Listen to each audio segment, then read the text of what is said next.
앞으로 여러 주 더 율법과 복음에 대하여 말씀을 나누겠다라고 저번에 말씀드렸습니다. 2주 전에 율법과 복음에 대해서 첫 번째 시간을 했고 이제 오늘 하고 앞으로 몇 주 더 할 텐데 앞에 배운 거 한번 복습을 해볼까 합니다.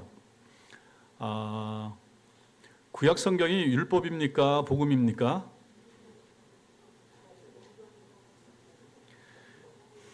신약 성경이 율법입니까? 복음입니까? 복음이요?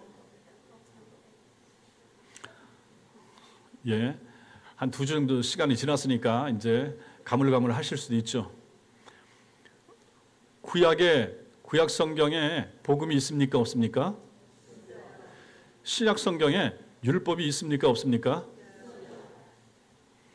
자, 그럼 구체적으로 신약 성경에 있는 율법 뭔지 얘기하실 분 한번 얘기해 보십시오. 신약에 있는 율법. 아니 있다면서요. 그러니까 이제 찍지는 마시고 자, 그럼 좋아. 구약에 있는 복음이 뭡니까?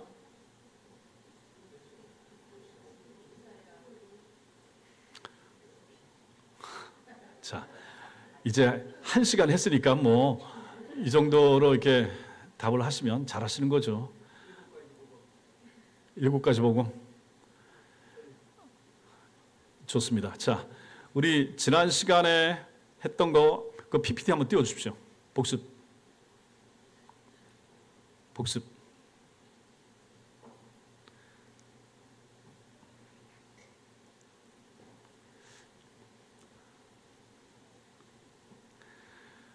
율법과 복음, 구약 성경에도 율법과 복음이 있다고 그랬습니다. 신약에도 율법과 복음이 다 있다고 그랬습니다. 가장 처음에 우리가 이거 율법입니다라고 말할 수 있는 게 뭐라고 그랬습니까? 그렇지. 누가 했습니까? 좋습니다. 잘 들으셨어요. 선악과 따먹지 마, 하지 마. 그 뭐라고요? 그 율법입니다. 그런데 따먹고 나서 하나님께서 그 여인의 후손으로 오실 예수 그리스도에 대한 말씀을 줬죠. 그게 뭡니까? 그게 바로 복음이라고 그랬습니다. 살 길을 열어주는 거죠. 구약에 율법과 복음이 있고 신약에 율법과 복음이 있다고 그랬습니다. 신의 산 언약, 십계명 이것만 율법이고 뭐 신약에 와서도 마찬가지고 법으로 되어 있는 것만 율법이고 나머지는 복음이고 이렇게 말할 수도 없고 구약과 신약에 율법과 복음이 다 같이 있다라고 분명히 말씀을 드렸죠. 그래서 율법은 이렇게 행하라 그러면 살리라 이런 형태로 나타나는 게 이제 율법인 것입니다. 반면에 복음의 성격은 뭐 어떻다고 그랬죠? 복음은 어떻다고 그랬습니까?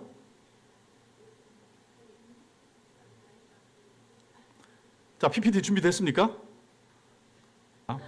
저거 한 장이면 지난 시간에 모든 걸 다 요약이 가능한 것입니다. 성도 여러분, 이게 별거 아닌 것 같지만 저 틀이 잘 돼 있어야 율법과 복음을 헷갈리지 않아야 신앙이 견고해지고 율법과 복음이 집사님 찍지 마십시오. 이거 저작권이 있습니다.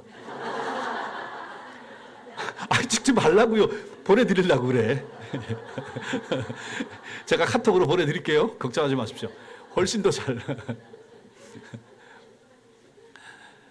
율법은 이렇게 행하라 그러면 살리라 이런 형태로 나온 거 저게 전부 다 율법입니다. 반면에 복음은 내가 널 위해서 다 했다 너는 살 것이다 이게 복음입니다. 아주 간단하게 둘로 갈라지는 거죠. 율법의 초점은 인간의 행위입니다. 네가 해야 돼 선악과 따먹으면 안 돼 하지 마. 그런데 복음의 초점은 우리가 아닌 주님이 했어요. 주님이 한 것의 핵심이 뭡니까? 십자가 죽으심, 십자가 진 거예요. 그거면 다 끝이에요. 모든 사람이 해야 될 거 예수 그리스도께서 십자가 위에서 다 이루신 거죠. 그 다음에 율법의 요구는 무엇인가? 완전한 순종. 다 지켜야 돼. 만약에 율법 조항을 613가지라고 했을 때 612개 안 됩니다. 하나, 끝까지 다 해야 됩니다. 613가지. 완전한 순종. 근데 복음은 뭡니까? 내가 순종? 아닙니다. 예수께서 완전한 순종을 하실 수가 있고 그분은 하셨죠. 그러면 우리는 어떻게 하면 됩니까? 그분을 받아들이면 돼요. 믿음으로 받아들이면 되죠. 이게 요구예요. 믿음으로 받아들여? 아니면 네가 해. 우리가 어떻게 합니까? 못하죠. 믿음으로 받아들이면 되잖아요. 예수께서 하신 걸 내가 받아들이면 되잖아요. 이게 더 쉽잖아요. 간단하잖아요. 율법의 결과, 실패와 좌절. 율법 다 지킬 수 있는 사람이 있다고 했습니까? 없다고 했습니까? 없습니다. 아무도 없습니다. 누구도 못합니다. 사람은 못합니다. 죄악 가운데 태어난 사람은 다 못합니다. 죄성이 있기 때문에 본성적으로 그런 것입니다. 도덕적으로 세상에서는 흠없다고 하는 사람이 있을 수 있고 세계 몇 대 성인이 있을 수 있습니다. 그러나 하나님 눈앞에서는 전부 다 죄인입니다. 여자의 몸에서 태어난 모든 인생들은 전부 다 죄 가운데 태어나기 때문에 죄가 있는 거죠. 그래서 그 사람들이 율법을 지키려고 하는 거 안 됩니다. 실패, 좌절. 근데 복음은 자유와 평안. 오늘 오전 설교도 나타났던 것처럼 마찬가지인 거죠. 주님이 주시는 거죠. 주님 안에 자유, 주님이 주시는 평안. 복음이 그걸 하는 거죠. 율법의 방식, 명령, 요구. 선악과 따먹으면 안 돼. 지켜야 돼. 깨뜨리지 마. 이게 전부 다 명령과 요구입니다. 복음은 뭡니까? 약속과 격려. 걱정하지 마. 내가 다 했어. 너 믿기만 해. 너 잘할 수 있어. 내가 널 세워줄게. 이게 약속과 격려. 율법, 근거, 인간의 노력.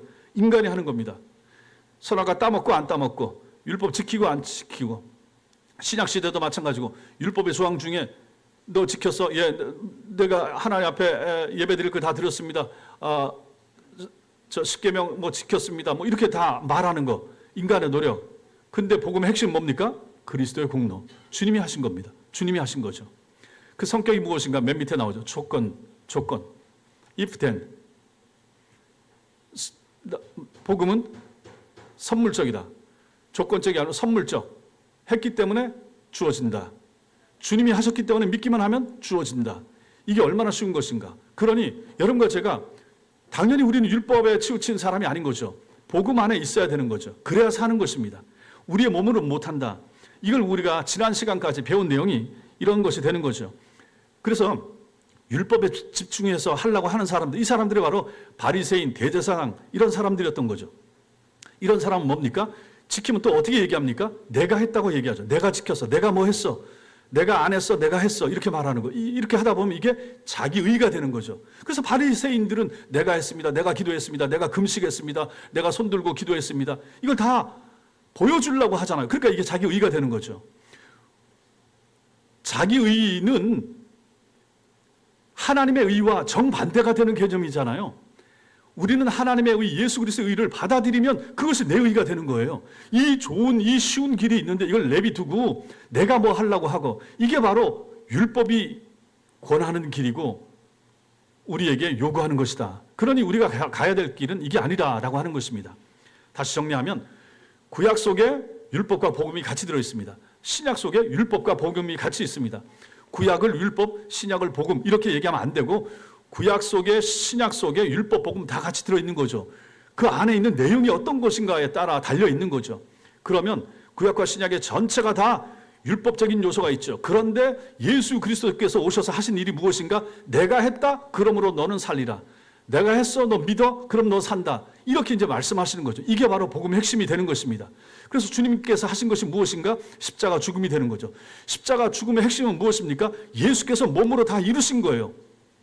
율법은 다 지키라고 하잖아. 다 행하라고 하잖아.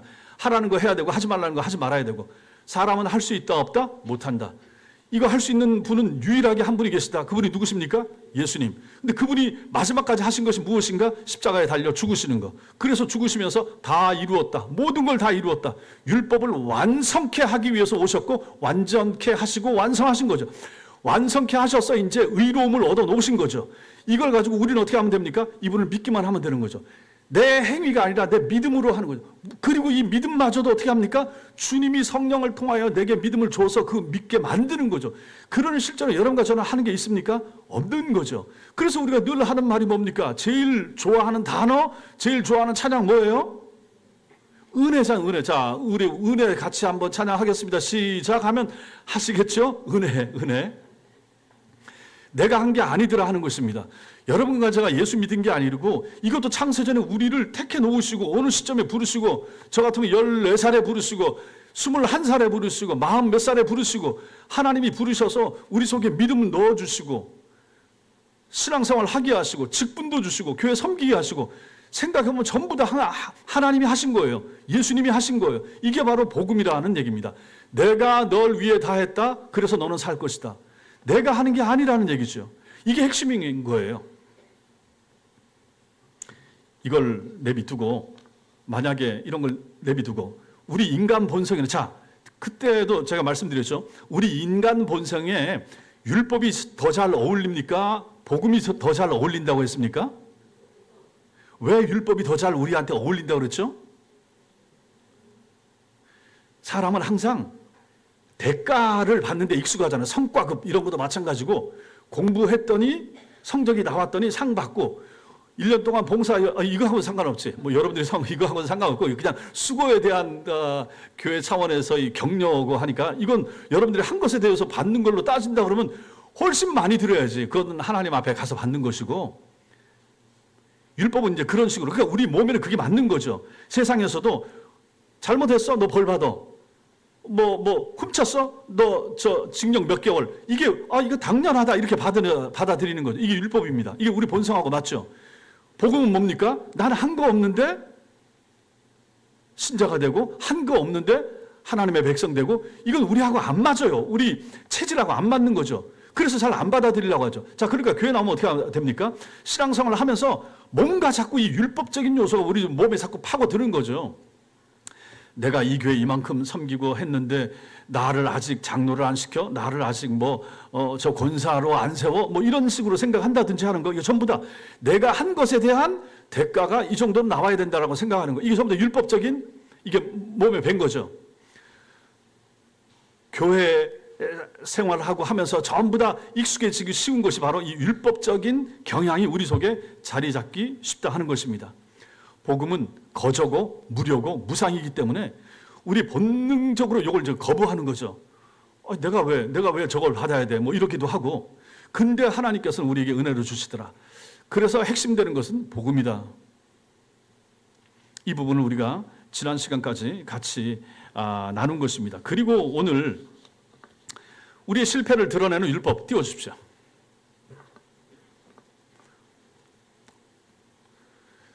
이제 오늘 한 4가지 정도, 3가지 정도 보는데, 먼저는 우리의 실패를 드러내는 율법. 자, 율법이 하는 일이 뭔가?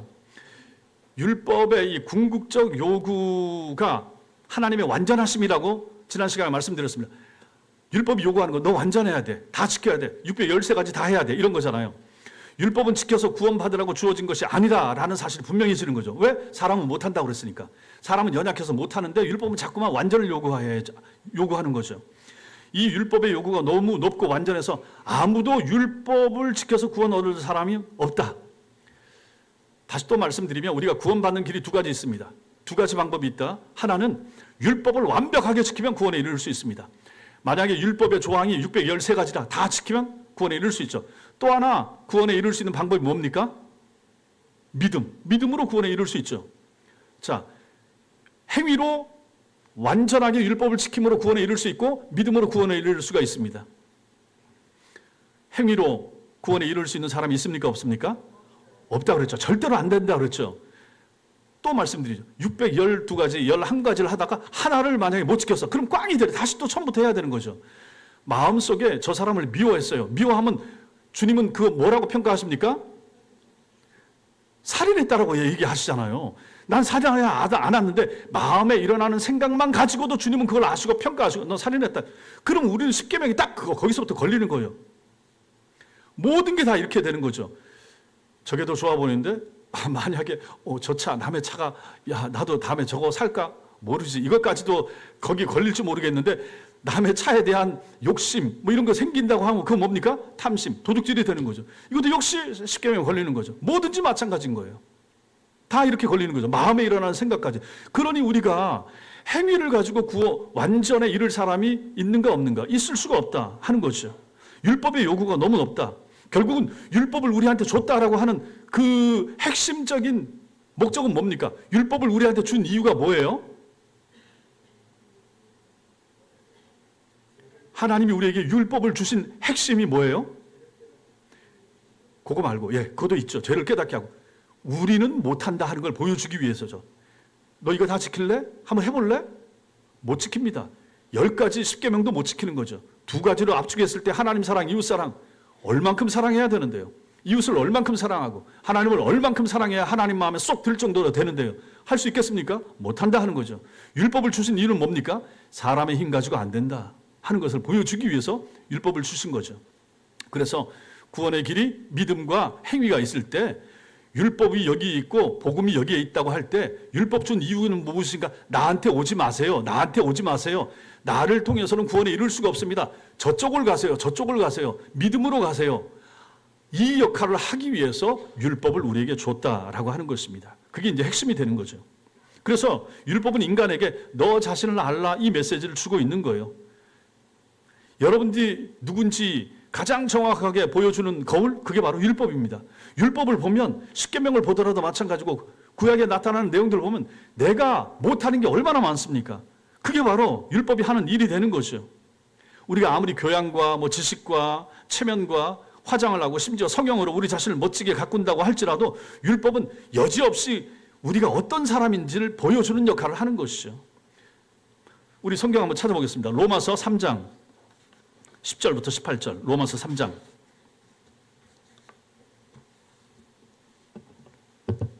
로마서 3장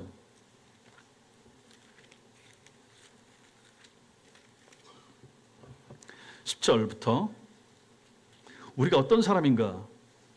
로마서 3장 10절부터 18절까지 같이 읽겠습니다. 시작. 기록된 바 의인은 없나니 하나도 없으며 깨닫는 자도 없고 하나님을 찾는 자도 없고 다 치우쳐 함께 무익하게 되고 선을 행하는 자는 없나니 하나도 없도다. 그들의 목구멍은 열린 무덤이요 그 혀로는 속임을 일삼으며 그 입술에는 독사의 독이 있고 그 입에는 저주와 악독이 가득하고 그 발은 피 흘리는데 빠른지라 파멸과 고생이 그 길에 있어 평강의 길을 알지 못하였고 그들의 눈앞에 하나님을 두려워함이 없느니라 함과 같으니라. 아멘. 이 중에 나는 여기에 해당되는 거 하나도 없어요. 그분 손 한번 들어보십시오. 나는 여기에 해당되는 게 하나도 없네요. 그런 사람 손 한번 들어보십시오.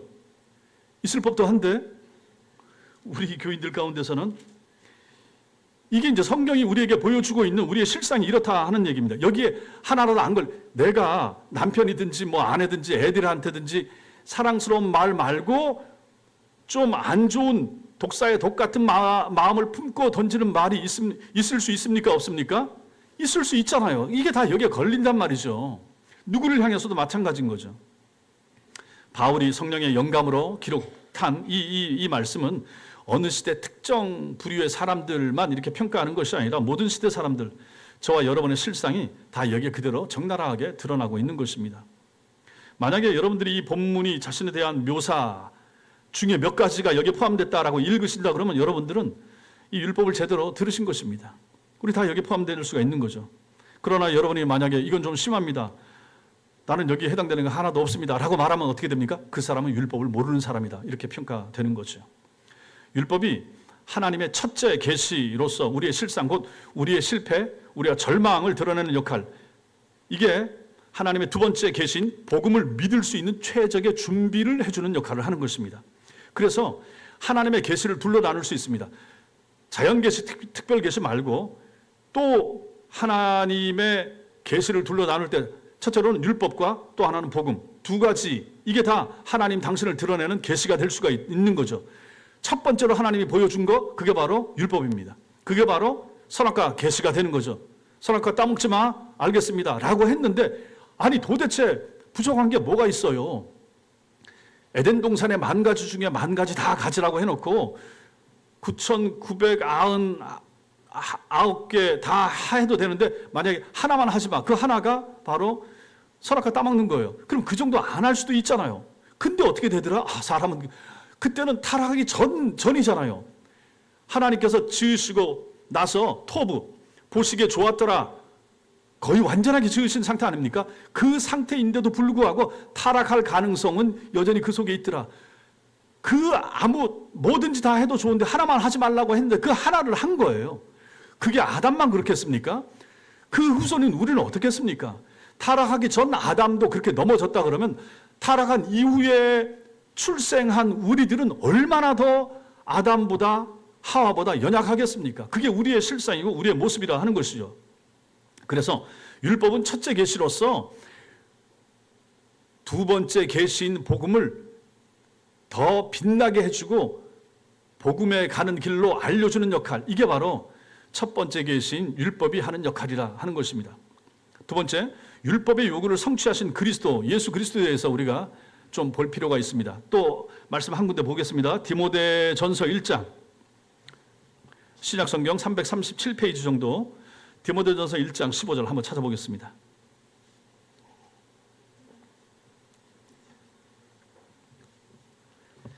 디모데전서 1장 15절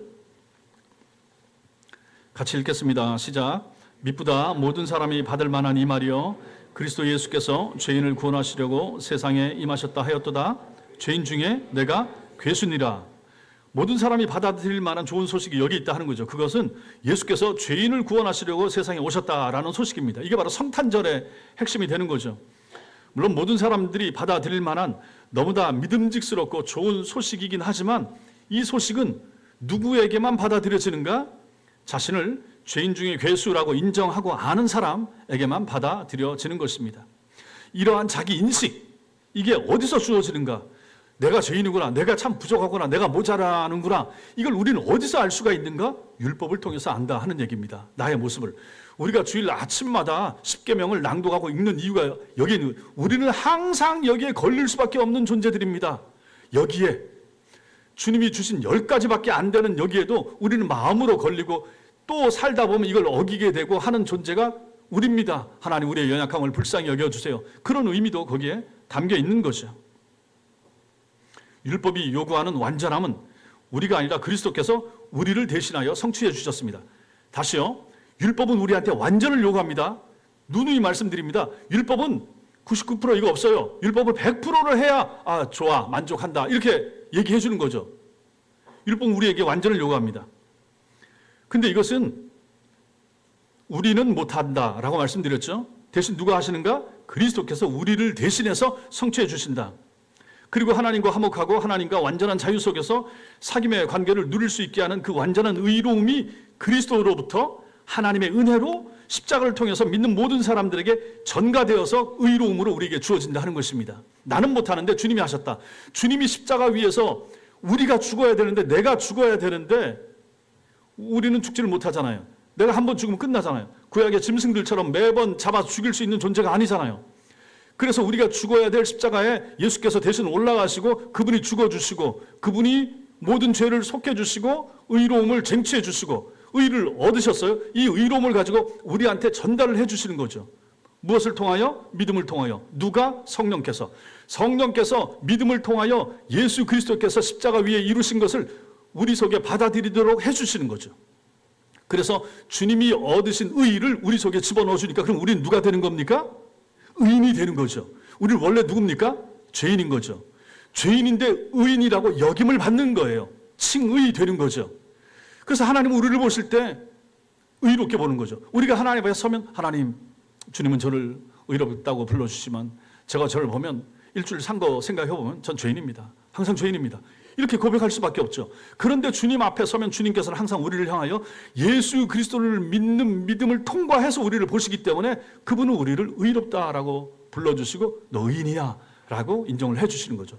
이게 바로 우리의 지금의 존재의 모습이라고 하는 것이죠. 그러니 이게 얼마나 감사한가. 그래서 우리는 의인인 거죠. 의인인 거죠. 의인이면서 죄인이고 죄인이면서 의인이고, 우리가 우리 신앙으로 하나님 앞에 서면 하나님 감사합니다, 의인이라고 불러주셔서. 그런데 저는 사는 모습 보면 저 죄인입니다, 이렇게 고백할 수밖에 없고, 대신 하나님께서 하늘에서 보시면서 아니야 너 의인이야, 너 의인이야, 너 예수 믿지, 너 내 아들 믿지, 너 내 아들 예수 안에 있지, 예 그렇습니다, 그럼 너 의인이야. 주님이 이렇게 우리를 불러주신다라고 하는 것이죠. 그러니 이게 얼마나 감사한 것입니까? 복음은 율법의 완전함에 대한 요구를 그리스도께서 너희를 위해서 다 성취하셨다. 율법은 우리에게 항상 완전할 것을 요구하는데 우리는 완전하지 못한데 예수님은 완전하시다. 그래서 그분이 십자가 위에서 죽으시고 완전함을 이루셨다. 의를 이루셨다. 의는 흠이 없을 때 의가 되는 것입니다. 이루셨어요. 그걸 갖고 우리한테 주시는데 우리는 믿음으로 받는 거죠. 나는 부족한데 믿음으로 받는다. 그래서 우리가 의인이 된다. 이걸 갖고 다시 말하면 내가 널 위해서 다 했다. 그래서 넌 살 것이다. 이게 바로 복음이 되는 거예요. 내가 널 위해서 다 했어. 너 믿지? 예. 그럼 넌 사는 거야. 이게 바로 복음이라 하는 거죠. 우리가 한 거 없어요. 누가 했습니까? 주님이. 우리는 어떻게 받아들입니까? 믿음으로. 주님은 율법을 폐하러 오신 것이 아니라 성취하러 오셨다라고 했는데 바로 이 말씀이 그 의미가 되는 것입니다. 주님께서 여러분과 제가 내가 이룰 수 없는 율법의 완전함에 대한 요구를 성취하셨어요. 자, 이걸 가지고 예수님의 능동순종 이렇게 말합니다.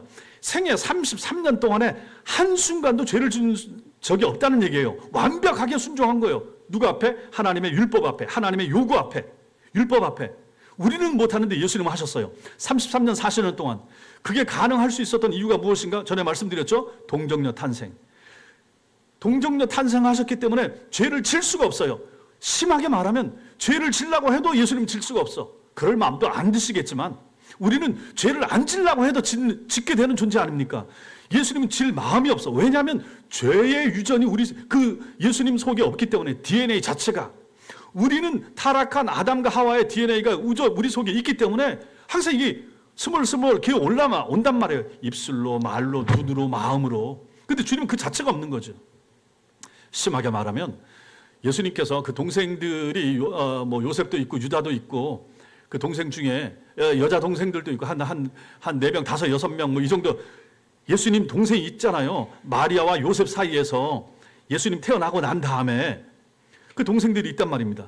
동생들하고 어렸을 때 자라다 보면 애들 키우다 보면 애들끼리 형제끼리 싸워요, 안 싸워요?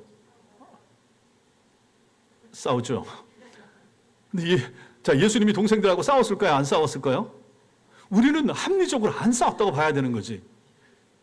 동생을 한테 주워받고 그런 순간이 왜 없었겠습니까만 주님은 그런 거 안 했다는 얘기죠. 아니 우리는 성경적으로 봤을 때 주님 DNA 자체가 동생을 미워한다든지 저 자식 저거 아버지한테 맨날 가서 일르고 뭐 이런 거 우리 주님은 그런 마음 자체가 없었다라고 우리는 봐야 되는 거죠. 한순간도. 주님이 이 땅에서 성전에 들어가셔서 비둘기 파고 장사하는 사람들 뒤에 엎었을 때도 그것은 의로운 분노이지 그 분노로 인한 죄악을 짓게 되는 형태의 그런 죄는 아니었다라고 하는 것입니다. 어느 한순간도 마찬가지예요. 로마 군병들을 향해서도 마찬가지고 자기를 팔았던 가룟 유다를 향해서나 모른다고 3번이나 말했던 베드로를 향해서도 마찬가지고 주님께서 우리 같으면 야 저걸 제자라고 아이고 3년을 데리고 다녔더니 기껏 하는 짓이 저 모양이야 그런 마음이 우리 속에 들어올 수 있을 텐데 주님은 그런 것이 없었다 하는 얘기입니다.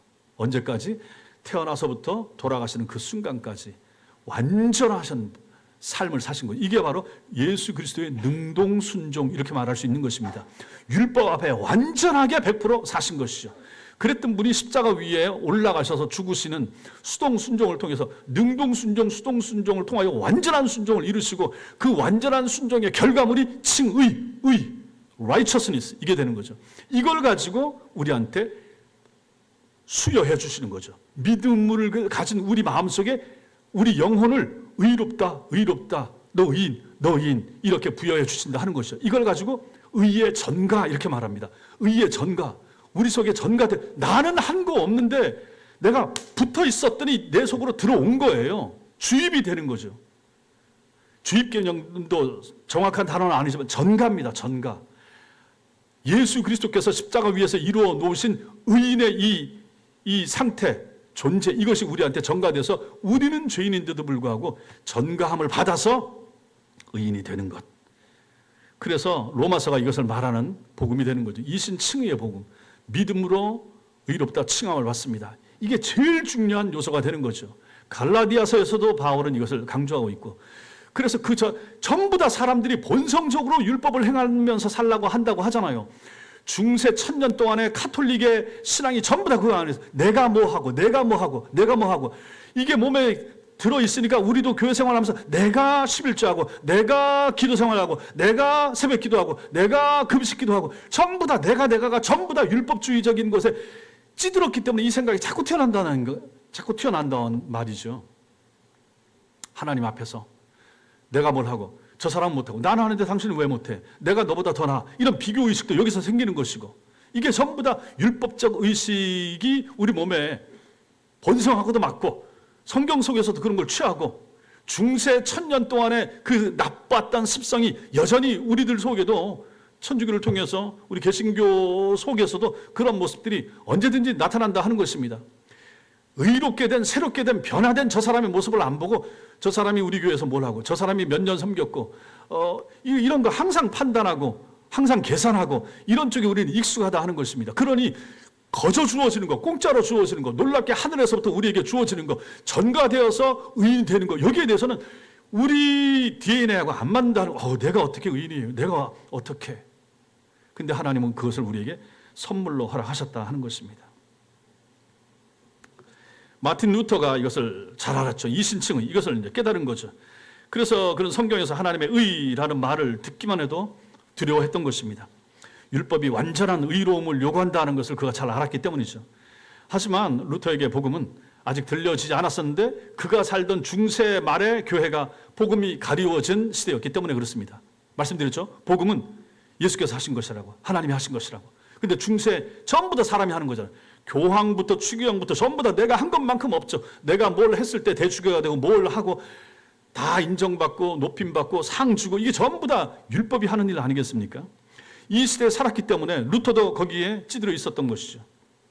그러던 그가 어느 날 로마서를 연구하다가 하나님의 의가 율법의 행위로 자기에게 성취되는 것이 아니라 예수 그리스도께서 자신을 대신하여 율법이 요구하는 하나님의 의로움을 성취해 주셨다는 사실과 함께 그리스도의 의가, 완전한 의가 모든 믿는 자에게 거저 무상으로 주어진다라고 하는 사실을 깨달았던 거죠. 여기서 이제 유레카 같이 되는 거죠. 아, 이게 복음이구나. 이게 핵심이구나. 로마서 3장 21절 한번 보겠습니다. 로마서 3장 21절.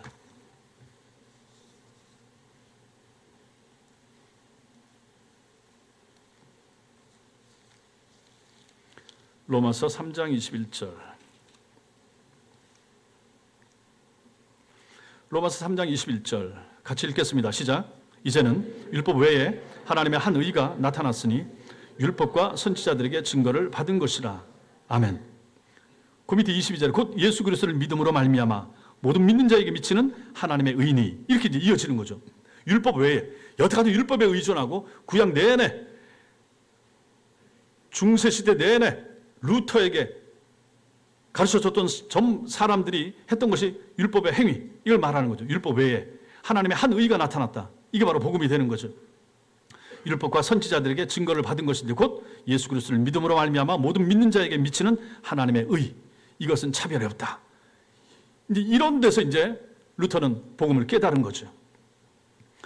두 번째 계시 복음을 들은 거죠. 첫 번째 계시 율법, 두 번째 계시 복음을 루터가 제대로 깨달은 거죠. 그가 이미 율법을 알았기 때문에 이게 가능했던 것입니다. 율법을 제대로 들었었기 때문에 또 공부 많이 한 학자였기 때문에 이 율법을 가지고 자기도 지키려고 해보니까 또 넘어지고 지키려고 해보니까 넘어지고 안 되고 무릎을 가지고 성 베드로 대성당을 무릎을 기면서 공로 행위 이걸 가지고 더 순결해지고 더 성결해지고 하나님께 가까이 보세요. 모든 종교들이 전부 다 성지순례하는 이거 거의 있잖아요. 뭔가 내 몸으로 성취해서 우리 신께 가까이 가려고 하고 탑도 오는 것도 마찬가지고 3000배 절하는 것도 마찬가지고 사체 투진가 뭐 그거 하는 것도 마찬가지고 다 뭔가를 해서 우리 신 앞에 부처님 앞에 알라 신 앞에 나아가려고 하는 인간의 노력, 인간의 종교심, 종교성이 다 이렇게 나타나는 거죠. 이걸 일거에 부숴버리는 거 이게 뭡니까? 복음이라는 일. 그런 거 필요 없다. 안 해도 된다. 여러분 복음을 가장 극명하게 드러내주는 한 사건, 한 사람이 있습니다.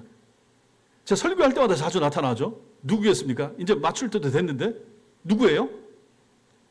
가장 복음이 확실하게 분명하게 잘 드러나는 사건, 사람 누굽니까? 예? 예? 아, 그거 말고 아니라니까 앞에서 바울이래 아니라니까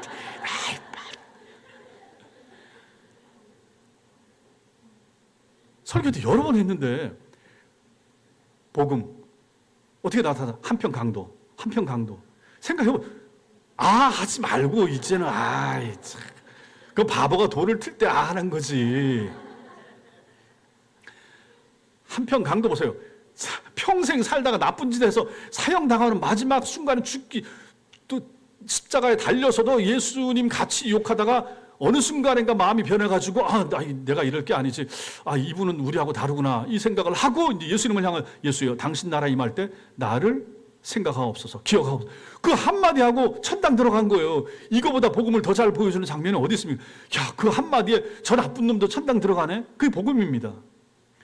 하나님의 성령께서 창세전에 그 사람의 이름을 생명책에 기록해 놓으셨다가 죽기 직전에 성령을 부으셔서 회심하게 하시고 깨닫게 하시고 예수를 볼 수 있는 눈을 열어주시고 입술로 고백하게 하시고 천당 들어가게 한 거예요. 이게 복음입니다. 그런 이런 거 보면 야 이게 뭐 몸으로 하는 거 그 사람이 뭐 장로였습니까? 뭐 목사였습니까? 말씀을 가르쳤습니까? 전도했습니까? 세례를 받았습니까? 불세례 물세례 아무것도 못 받았어요.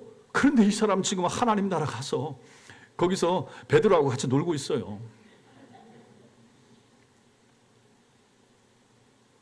그러니 복음이 얼마나 놀라운가? 복음이 얼마나 놀라운 것인가? 자기 자신이 괴수라는 걸 아는 것, 죄인이라는 걸 아는 것, 이게 참 필요한 것이죠. 그래서 복음은 요구나 명령이 아니라고 그랬습니다. 그리스도께서 모든 것을 다 이루셨다 하는 것이죠. 복음은 우리가 할 행동이 아니라 믿어야 할 팩트, 사실이 되는 거죠. 믿어야. 복음을 믿는 거죠. 십자가 위에서 죽으신 예수를 믿는 거. 이게 바로 복음. 믿기만 하는 거. 야, 근데 이게 어렵잖아요. 몸으로 하라 그러면 하겠는데 마음으로 믿으려니까 안 믿어지고 못 믿어지고 남편을 데려오고 애들을 데려앉혀놨는데 그게 안 믿어져. 왜 그게 안 믿어지니 했는데도 안 믿어지는 걸 어떻게 하겠어요? 그럼 우리는 어떻게 합니까? 하나님의 때가 안 된 거예요. 예. 하나님의 성령께서 그 사람 마음을 안 열어주고 눈을 안 열어주고 귀를 안 열어주니 안 되는 거예요. 우리는 뭐 내 힘으로 했습니까?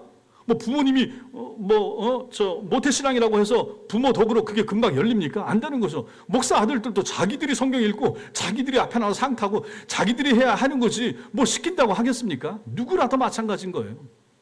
신앙은 개인입니다. 하나님의 은혜인 거죠.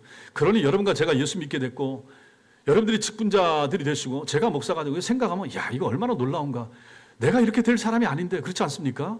여기 장로님들이 장로 안 됐으면 앞으로 뭐가 됐겠습니까? 훌륭한 기업가나 뭐 이런 분들이 되셨겠죠. 그런데 주님의 손에 붙잡힌 바 되어 하나님의 일꾼을 감당하는 하나님의 교회 일꾼이 되신 거 아니겠습니까? 이게 은혜라라고 하는 것이죠.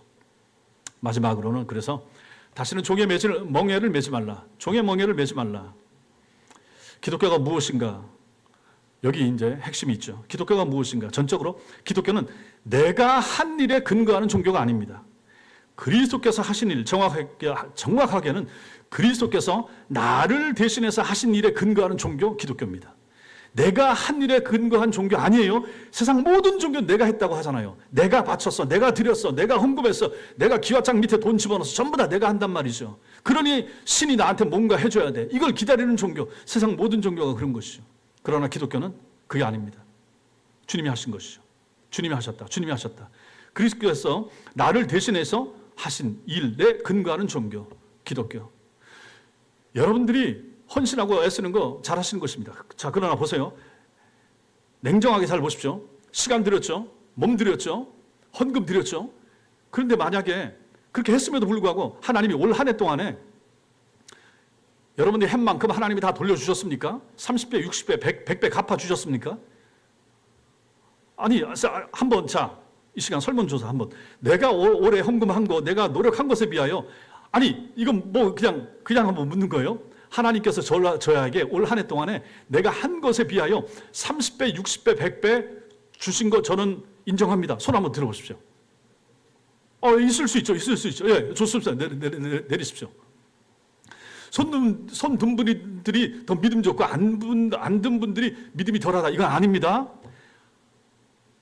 나는 한 것에 비해서 하나님이 나한테 해주시는 게 너무 적어요. 충분히 이럴 수가 있는 거예요.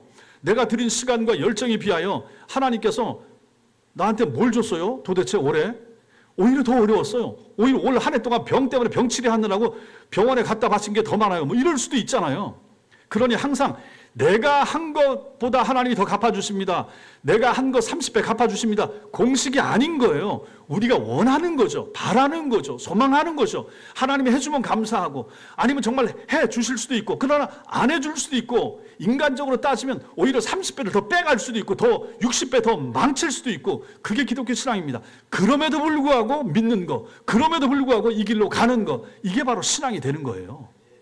이래야 참 신앙 아니겠습니까? 아니 성경의 인물들 보세요. 다 순교하고 일찍 죽고 망하고 잡혀 죽고 칼질 당하고 그러지 않았습니까? 여기에 형통하고 잘되고 하는 경우 별로 없어요. 다윗 같은 경우 욥 같은 경우 모년에 배로 남았더라 뭐 이런 거 나오지만은 많은 경우에 그런 게 없기도 하다 하는 것이죠. 그러니 기독교 신앙은 그리스도께서 나를 대신하여 하신 일에 근거하는 종교가 되는 것입니다. 여러분과 제가 하나님 앞에 드렸다고 해서 반드시 내가 다 받게 되는 것도 아니고, 물론 주실 수 있죠. 앞으로 주실 것이고 자녀들 때 갚아주실 것이고, 지금 생각해보니까 모자랄 수도 있고, 지금 내가 올해 한 것에 비해서 생각해보면 난 받은 거 별로 없는데 충분히 이럴 수도 있다 하는 것입니다. 그럼에도 불구하고 우리는 이 길로 가는 거죠. 그럼에도 불구하고 믿는 거, 이게 바로 기독교의 하나님이 되는 것입니다. 그래서 바울이 이 복음의 자유를 누리지 못하도록 갈라디아 교인들을 다시 율법의 멍에 아래로 끌어가는 이 거짓 교사들, 잘못된 가르침을 전하는 사람들, 이들을 가지고 다른 복음을 전하는 자들이라 이렇게 신랄하게 책망하지 않았습니까? 거기에 핵심이 뭐였습니까? 바울은 믿음으로 구원 얻는다라고 말했는데, 거짓 복음을 전하는 사람들은 야, 믿음만 가지고 안 돼. 그거 죄송해서 어떻게 믿음만 가지고, 뭔가는 해야지. 뭔가 한두 개는 해야지. 그 뭔가가 바로 할례였던 것이죠. 몸에 할례표를 낸다든지 율법 조항 중에 하나, 두 개 정도는 해야 우리가 주님 앞에 죄송스럽지 않지. 어떻게 마음으로 믿기만 한다고 의인이 되고 천당 가고, 죄송해서 어떻게, 나도 해야지. 내가 조금은 해야지. 이걸 가지고 바울은 책망한 거죠. 그거 하지 말라는 얘기예요. 거기다가 뭘 한 방울 더 섞으면 그게 물타기가 돼서 독약이 되는 거죠. 그게 바로 그때부터 다른 복음이 되는 거죠. 바울이 가르쳤던 복음은, 믿음에 근거한 복음은 바른 복음이었었는데, 할례를 추가하는 순간부터 다른 복음이 되고 사이비가 되고 이단이 되더라 하는 것입니다. 기독교는 이런 것입니다. 왜 예수께서 100% 그분이 하셨다고 인정을 해드려야지, 주님 99개 하시고 제가 하나는 해드릴게요, 여기서부터 다른 복음이 되더라 하는 것입니다. 주님 하신 일에 뭐 하나, 숟가락 하나 얹으려고 하지 말라는 것입니다. 우리 본성은 자꾸 그런 걸 하고 싶어 하는데 하지 말라는 거죠. 거기서부터 건너가게 되는 거죠. 그래서 오늘 우리 갈라디아서 5장 1절에 그걸 말합니다. 그리스도께서 우리를 자유롭게 하려고 자유를 주셨으니 그러므로 굳건하게 서서 다시는 종의 멍에를 매지 말라. 종의 멍에가 뭐겠습니까? 율법의 멍에가 되는 거예요. 몸으로 뭐 하려고 하는 거죠. 그렇다고 봉사하고 충성하는 분들에게 몸으로 하지 마세요, 이렇게 받아들이라고 말씀드린 것은 절대로 아닙니다. 은혜의 근거에 하는 거죠. 종의 멍에를 매지 말라. 율법의 멍에를 매지 말라. 하나님 나라 가는데, 천당 가는데, 구원 받는데 내가 뭐 했기 때문에 이것이 플러스 포인트가 돼서 하나님 나라 들어가게 되는데 도움이 되는 걸로 생각하는 건 절대로 안 된다라고 하는 것입니다. 우리가 하나님 나라 가고 우리가 의인이 되고 주님 앞에 서는 것은 믿음으로 되는 거예요. 그 믿음도 에베소서 2장에서는 하나님의 선물이라고 말씀하셨으니 우리가 한 것은 없다 하는 것이죠. 그러니 면류관 벗어서 주님 발 앞에 던진다라고 하는 이 표현이 정확한 거죠. 면류관은 내가 한 것에 대한 대가로 주어지는데, 내가 하나님 앞에 가보니까 내가 한 거 없는데 면류관, 의의 면류관, 황금 면류관, 뭐 생명의 면류관, 하나님 제가 한 거 아무것도 없어요. 교회 섬긴 거, 충성한 거, 하나님 건강 주셨으니까 제가 그 건강 가지고 교회를 섬겼죠. 하나님이 저한테 직장 주시고 물질 주셨죠. 그 주신 거 가지고 일부를 떼서 많이도 못 드렸어요. 이거 가지고 제가 11조하고 또 교회 섬겼습니다. 또 하나님이 주신 건강 가지고 교회 직분 맡아서 이것저것 하고 제가 했지, 제가 한 거 아무것도 없습니다. 다 이렇게 말하는 거 아니겠습니까? 이게 정상인 거고요. 누구라도 마찬가지입니다. 목사나 장로, 권사 누구라도 하나님 앞에 서서 내가 우리 교회를 이만큼 했습니다, 내가 했기 때문에, 이러면 이거는 이제 복음하고 상관없는 사람이 되더라라고 하는 것입니다. 누구라도 마찬가지입니다. 그러니 자주 말씀드리는 것이, 사람을 높이지 마시라.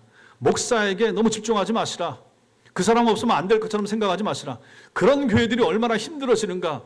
그러니 그 교회에 그런 분들이 있으니까 나는 여기를 떠나면 안 되겠다고 하고 자기 아들에게 교회를 물려주게 되는 것이고, 자기 영향력이 여전히 있어야 내가 떠나면 우리 교회 무너질 것 같은데 이런 생각을 하게 되는 거죠. 그게 얼마나 불신앙인가 하는 것이죠. 하나님이 하셨다라고 말을 하면서 자기는 몸으로는 그것을 아닙니다라고 부인하는 거 아니겠습니까? 떠날 땐 싹 떠나는 거죠. 완전히 날 잊어주세요. 이재철 목사님처럼. 그런 게 바람직한 거 아니겠습니까? 누가 와도 상관없습니다. 그 다음에도 하나님은 사람을 모세가 이제 떠나갈 때 사람들 얼마나 걱정했겠습니까? 모세의 수종 여호수아 있었지만, 아이고 여호수아 뭐 저 사람이 저 뭘 얼마나 하겠어. 하나님의 탁월한 종 120년 하나님이 키웠던 모세를 저 사람 따라가겠어? 사람들은 그런 생각 하지 않았겠습니까? 모세가 가고 나서 더 반듯하고 더 힘있고 더 능력 있게 가나안 땅 점령하고 위대한 역사를 쓰고 있지 않았습니까? 사사들이 잘난 사사, 못난 사사 있었지만 그럼에도 불구하고 사사 때문에 이스라엘에 섰습니까? 아니잖아요. 하나님이 하시잖아요. 사울이 탁월하다고 해서 세웠더니 교만하니까 금방 패하셨죠. 다윗의 아들 솔로몬, 여기까지 괜찮은데 솔로몬이 노망 들면서 정신 못 차리니까 그 아들 때 갈라버리시고, 누가 하십니까? 하나님이 하시는 거예요. 이 땅의 교회도 마찬가지고 나라도 마찬가지고 지금 대통령 마찬가지고 다음에 누가 돼도 마찬가지입니다. 꼭 나라가 절단 날 것처럼 이쪽 진영에 서든지 저쪽 진영에 서든지 하지 마시라 하는 것입니다. 저는 그런 신앙을 안 가지고 있습니다. 하나님이 하십니다. 여태까지도 하나님이 하십니다. 하나님이 해오셨고 앞으로도 하실 것입니다. 믿는 거죠. 그래서 저는 당대에 그 사람이 누구든지 간에 그 사람을 지원하고 기도하고 잘 되길 바라고, 또 다른 사람이 되면 또 거기를 협조하고 기도하면서 자기 자리를 지키는 사람, 이 사람들이 참 신자라고 말씀드린 거 아니겠습니까? 하나님의 손에 있습니다. 성경만, 우리 가정만, 신자들이 있는 직장만 하나님의 손 안에 있겠습니까? 여러분과 제가 대한민국을 살고 있는데 하나님께서 이 땅을 통치하지 않겠습니까? 일어난 계엄이라든지 이런 일에 대해서 주님이 모르시겠습니까?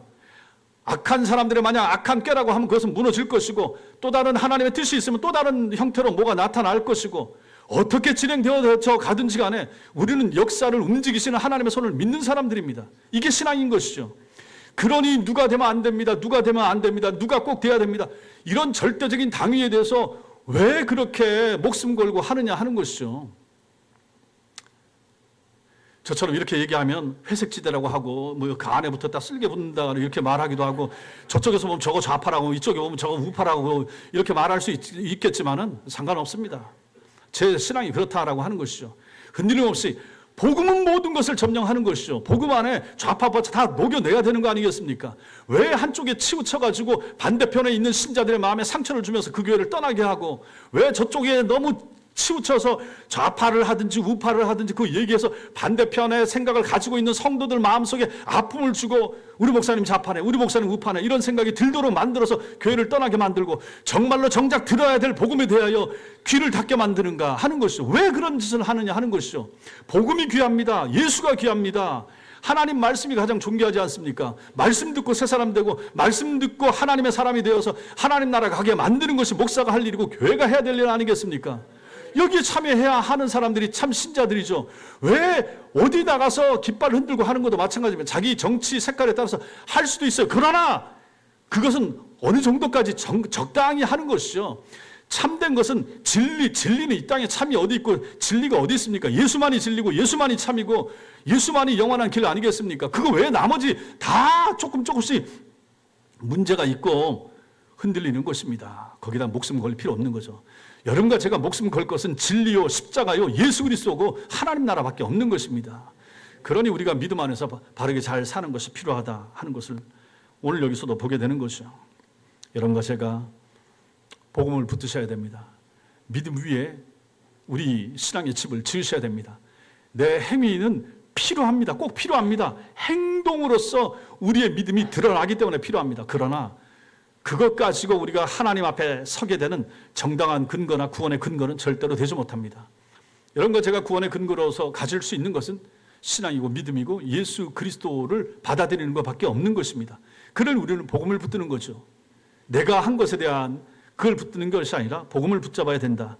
오늘 말씀이 여기까지를 얘기하는 것입니다. 여러분과 제가 앞으로도 믿음 생활을 하시면서 복음에 근거하여 예수 잘 믿으시고 바르게 믿으시고 성경을 따라가셔야 됩니다. 사람 따라가지 말고 목사 따라가지 말고 성경 따라가셔야 됩니다. 진리를 따라가셔야 됩니다. 한편에 치우치 말고 과연 성경이 뭐라고 얘기하는가? 이 시대 가운데, 이 종말 시대 가운데, 이 혼란스러운 대한민국의 현실 가운데서 주님이 나에게 원하시는 내가 해야 될 길, 내가 걸어가야 될 길은 무엇인가를 성경 속에서 찾는 신자가 돼야지 매스컴이나 미디어나 유튜브에 휘둘리는 그런 신자가 돼서는 안 된다라고 하는 것입니다.